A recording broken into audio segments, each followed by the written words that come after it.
નમસ્કાર મિત્રો, મારી યુટ્યુબ ચેનલમાં તમારું હાર્દિક સ્વાગત છે। આજે આપણે વાત કરવાના છે સૂર્યગઢ હવેલીમાં બનેલી ઘટના। સૂર્યગઢ હવેલી એ કોઈ સામાન્ય ઇમારત નહોતી, એ તો પથ્થરમાં કંડારેલો અહંકાર હતો। પેઢીઓથી સચવાતો એ ગુસ્સો હતો અને લોકોની આંખોમાં ભય ઉતારતી એવી ભવ્યતા હતી કે સામે ઊભો માણસ પોતાની જાતને તુચ્છ સમજવા લાગે। ગામના મધ્યમાં ઊભેલી હવેલી સૂર્યની પહેલી કિરણથી લઈ અને સાંજના છેલ્લા અંધકાર સુધી પોતાનું જ રાજ ચલાવતી હોય એમ લાગતું।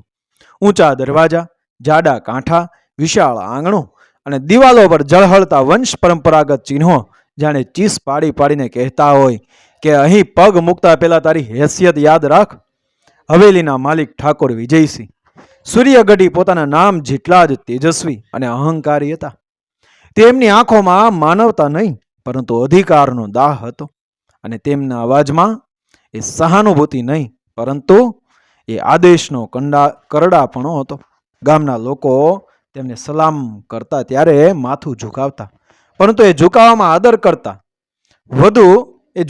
આદર કરતા વધુ ભય છુપાયેલો રહેતો।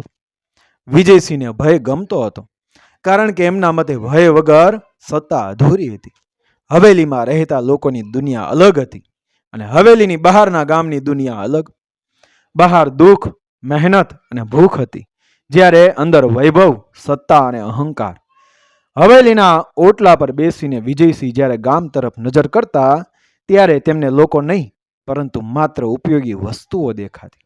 ખેતી કરનાર ખેડૂત હોય કે મજૂરી કરતો ગરીબ, સૌ એમના માટે માત્ર આદેશ પાળનાર હતા।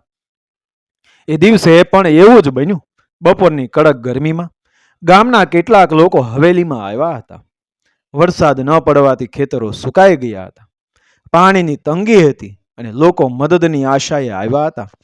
પરંતુ હવેલીના વિશાળ દરવાજા સામે ઊભા રહેલા એ લોકોની આંખોમાં આશા કરતા વધુ ભય હતો, કારણ કે તેઓ જાણતા હતા કે અંદર બેઠેલો માણસ મદદ કરતા પહેલા પોતાનો અહંકાર સંતોષ્ય છે।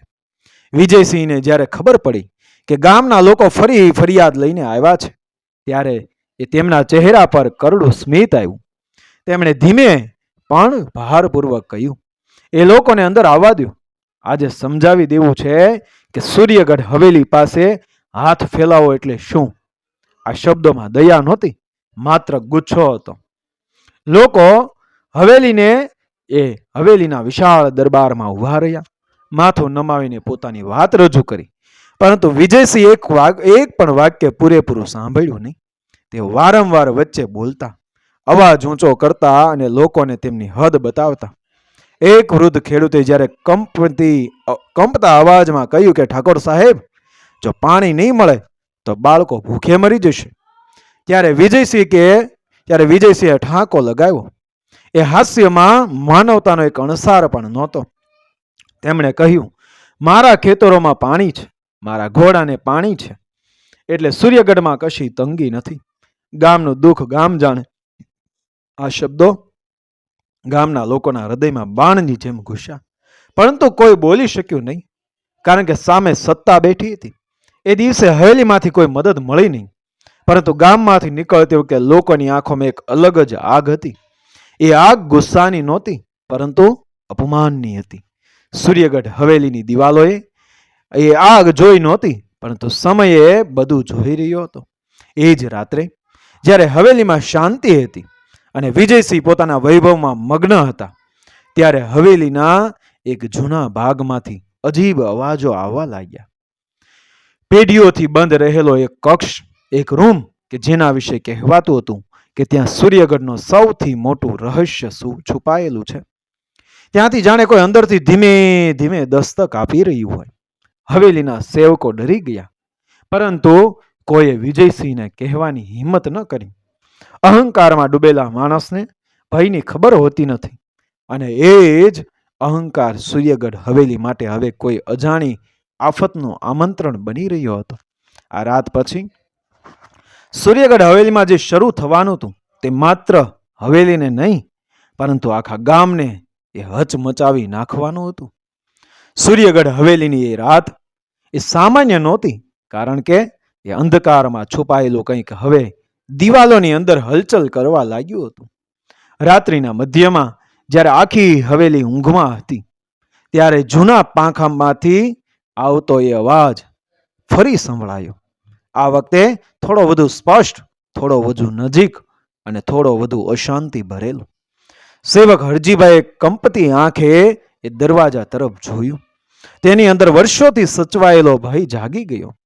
કારણ કે એ કક્ષ, એ રૂમ વિશે હવેલીમાં કામ કરતા દરેકને ખબર હતી કે ત્યાં જવું એટલે પોતાના જ પગે વિનાશ તરફ ચાલવું.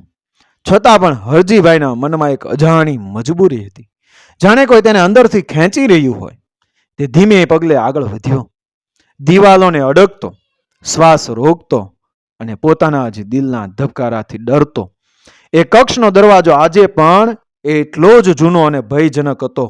તેના પર લાગેલા લોખંડના કાંઠા જાણે સમય સાથે જંગ ખાઈ ગયા હોય અને અંદરથી કોઈ બહાર આવવા માટે વર્ષોથી સંઘર્ષ કરતું હોય એમ લાગતું.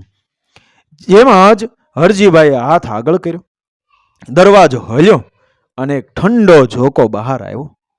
એવો ઝોકો કે જેના સ્પર્શે શરીર નહીં પરંતુ આત્મા ઠરી જાય. હરજીભાઈ અંદર ઝાંખું જોયું, પરંતુ અંધકાર એટલો ઘેરો હતો કે આંખો કંઈ જોઈ શકતી નહોતી. એ જ ક્ષણે પાછળથી અવાજ આવ્યો, તું ત્યાં શું કરે છે? કે તું ત્યાં શું કરે છે? એ અવાજ તો વિજયસિંહનો, અહંકારથી ભરેલો, ઊંચો અને આદેશ આપતો. હરજીભાઈ ધ્રુજી ઉઠ્યો, માથું નમાવીને બોલ્યો, ઠાકોર સાહેબ. અંદરથી અવાજ આવી રહ્યો હતો. વિજયસિંહે ગુસ્સાથી આંખ તાણી, જાણે કોઈએ તેમની સત્તાને પડકાર્યો હોય. તેમણે કહ્યું, સૂર્યગઢ હવેલીમાં અવાજ આવે તો પણ એ અવાજને સાંભળવાનો અધિકાર તને નથી. અહીં જે થાય છે એ મારું છે અને જે ન થાય એ પણ મારું છે.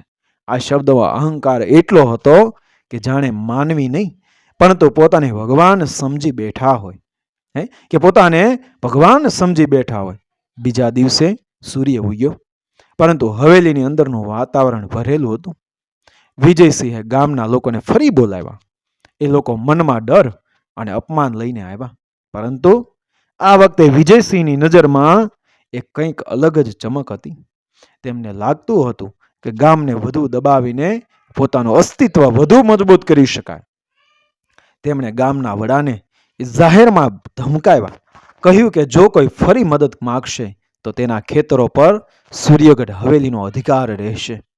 એ સમયે ગામના એક યુવાન કરણસિંહ આગળ આવ્યો. તેની આંખોમાં ભય નહીં પરંતુ દબાયેલો ગુસ્સો હતો. તેણે ધીમે પરંતુ સ્પષ્ટ અવાજમાં કહ્યું કે અહંકારનો અંત એક દિવસ ચોક્કસ આવે છે. એ આખા દરબારમાં ગુંજ્યો. વિજયસિંહ થોભી ગયા, કારણ કે કોઈએ વર્ષો પછી તેમની સામે આવીને આવું બોલવાની હિંમત કરી હતી. પરંતુ તરત જ અહંકાર બોલ્યો.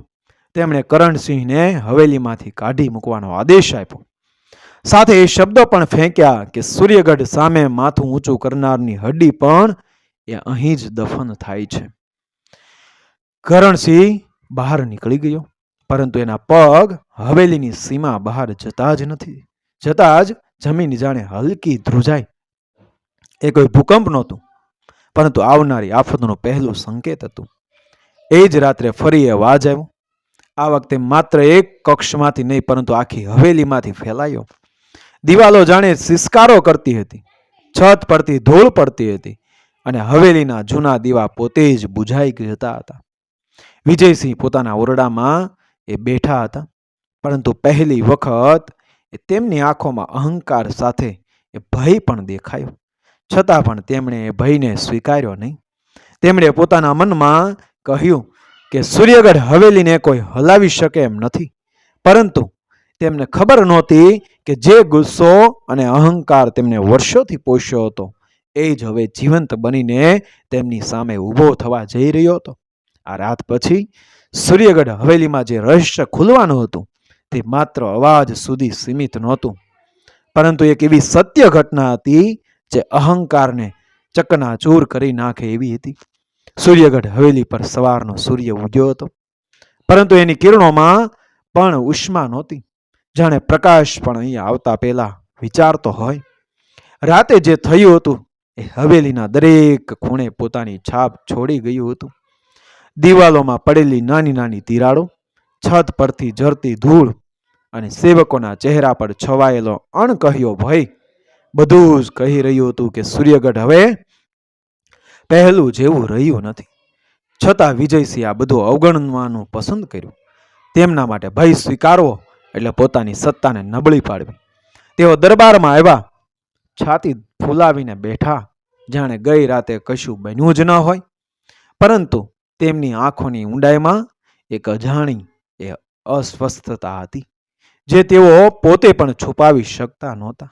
એ જ દિવસે વિજયસિંહે હવેલીના જૂના દસ્તાવેજો બહાર કઢાવ્યા. પેઢીઓથી બંધ રહેલા ખજાનાના કક્ષમાંથી લેવાયેલા એ દસ્તાવેજોમાં સૂર્યગઢના ભૂતકાળની અનેક છાયાઓ છુપાયેલી હતી. વૃદ્ધ કારવારી એ ભાનુજીભાઈએ કંપતા અવાજે કહ્યું કે ઠાકોર સાહેબ, આ કાગળો કહે છે કે આ હવેલી માત્ર વૈભવથી નહીં પરંતુ અન્યાયથી પણ ઊભી છે. આ વાક્ય સાંભળતા જ વિજયસિંહનો ગુસ્સો ભભૂકી ઉઠ્યો. તેમણે મેજ પર હાથ પાટ્યો અને કહ્યું, અન્યાય શબ્દ સૂર્યગઢ માટે નથી. અન્યાય શબ્દ સૂર્યગઢ માટે નથી. અહીં જે થયું છે સત્તાનો નિયમ છે. પરંતુ ભાનુજીભાઈ ધીમે ધીમે કાગળ આગળ ધપાવ્યો, જેમાં લખેલું હતું કે વર્ષો પહેલા હવેલીના એ જ જૂના પાંખામાં કેટલાક નિર્દોષ લોકોને બાંધીને રાખવામાં આવ્યા હતા, કારણ કે તેમણે સૂર્યગઢના અહંકાર સામે અવાજ ઉઠાવ્યો હતો. એ લોકો ક્યારેય બહાર આવ્યા નહોતા. આ સત્ય હવેલીના હવામાં ધૂળી ગયું. સેવકો એકબીજાની આંખોમાં જોઈને ચૂપ રહ્યા, કારણ કે એ કક્ષમાંથી આવતો અવાજ હવે તેમને સમજાવા લાગ્યો હતો. એ અવાજ કોઈ ભયાનક પ્રાણીનો નહોતો, પરંતુ દબાયેલી આત્માઓની ચીસ હતી. વિજયસિંહ આ બધું સાંભળ્યા પછી પણ સ્વીકાર્યું નહીં. તેમણે કહ્યું કે મૃતકોની વાત કરીને જીવતાને ડરાવવાનો પ્રયાસ ન કરો. પરંતુ એ જ સાંજે હવેલીના આંગણે એક અજીબ ઘટના બની. વર્ષોથી બંધ રહેલો એક જૂનો દીવો પોતે જ પ્રગટ્યો. એની જ્યોત સીધી એ પાંખા તરફ ઇશારો કરતી હતી, જ્યાં રહસ્ય છુપાયેલું હતું. ગામના કેટલાક લોકો આ બધું એ જોઈ ગયા અને ગામમાં વાત ફેલાઈ ગઈ કે સૂર્યગઢ હવેલીમાં હવે ન્યાય પોતે જ રસ્તો શોધી રહ્યું છે. કરણસિંહ, જેને હવેલીમાંથી અપમાનિત કરીને કાઢી મૂકવામાં આવ્યો હતો, એ બધું સાંભળીને પાછો આવ્યો. આ વખતે તેના પગમાં સંકોચ નહોતો. તેણે ગામના લોકોને એકઠા કર્યા અને કહ્યું કે આ હવેલી આપણા દુઃખ પર ઊભી છે. જો આજે પણ આપણે ચૂપ રહીશું તો આવતી પેઢી પણ એ ગુલામ રહેશે. ગામના લોકોમાં દબાયેલો ગુસ્સો હવે ધીમે ધીમે હિંમતમાં બદલાઈ રહ્યો હતો. બીજી બાજુ વિજયસિંહને આ ખબર પડી અને તેમના અહંકારને આ સીધો પડકાર લાગ્યો. તેમણે કહ્યું કે સૂર્યગઢ સામે ઊભા થનારને એ જીવતા નહીં છોડું. એ રાતે તેમણે હવેલીના દરવાજા બંધ કરાવી દીધા, જાણે હવેલીને કિલ્લામાં ફેરવી દીધી હોય. પરંતુ અહંકારના કિલ્લા એ ઘણી વખત અંદરથી જ ખોખલા હોય છે. એ જ રાત્રે જૂના પાંખાનો દરવાજો આખરે ખુલ્યો. અંદરથી આવતી ઠંડક હવે આખી હવેલીમાં ફેલાઈ ગઈ. વિજયસિંહ ત્યાં પહોંચ્યા, આંખોમાં ગુસ્સો અને ભય બંને સાથે. તેમણે અંદર પગ મૂક્યો અને જે જોયું એણે તેમની સત્તા હચમચાવી નાખી. દિવાલો પર બંધાયેલા ઝાંઝરી સાંકળો, જમીન પર પડેલા જૂના નિશાન અને હવામાં છવાયેલો દુઃખનો ભાર બધું જ કહી રહ્યું હતું કે સૂર્યગઢનો અહંકાર નિર્દોષોના આંસુઓ પર ઊભો હતો. એક ક્ષણે વિજયસિંહને લાગ્યું કે હવેલી હલકી ધ્રુજાય. એ કોઈ ભૂકંપ નહોતું, પરંતુ સત્યની પ્રથમ ઝાટકો હતો. સૂર્યગઢ હવેલી એ રાત્રે કોઈ ઇમારત રહી નહોતી, પરંતુ જીવંત અપરાધની સાક્ષી બની ગઈ હતી. જૂના પાંખામાં ઉભેલા વિજયસિંહ માટે હવે દિવાલો પણ દુશ્મન બની ગઈ હતી, કારણ કે દરેક તિરાડ, દરેક સાંકળ અને દરેક નિશાન તેમના અહંકાર સામે આરોપ બનીને ઊભું હતું. વર્ષો સુધી જેમણે પોતાને અપરાજિત માન્યા હતા, એ જ વિજયસિંહની છાતીમાં હવે એક અજાણ્યો ભાર ઉતરતો ગયો. પરંતુ એ ભાર પણ અહંકારથી ભારે નહોતો. તેમણે આંખો મીચી અને મનમાં કહ્યું કે ભૂતકાળ મરી ચૂક્યો છે, સૂર્યગઢ આજે મારો છે. એ વિચાર સાથે તેઓ બહાર આવ્યા અને હવેલીના મુખ્ય આંગણામાં ઊભા રહીને સેવકોને આદેશ આપ્યો કે ગામમાંથી કોઈને અંદર આવવા દેવામાં ન આવે. એમને લાગ્યું કે દરવાજા બંધ કરીને એ સત્યને પણ બંધ કરી શકાય, પરંતુ સત્યને દરવાજાની જરૂર નથી પડતી. ગામના લોકો જેમણે વર્ષોથી મૌન સહન કર્યું હતું, એ રાત્રે સૂર્યગઢ હવેલી સામે એકઠા થયા. કરણસિંહ આગળ હતો, તેની પાછળ વૃદ્ધો, સ્ત્રીઓ અને યુવાનો. સૌની આંખોમાં હવે ભય નહોતો, માત્ર નિર્ણય હતો.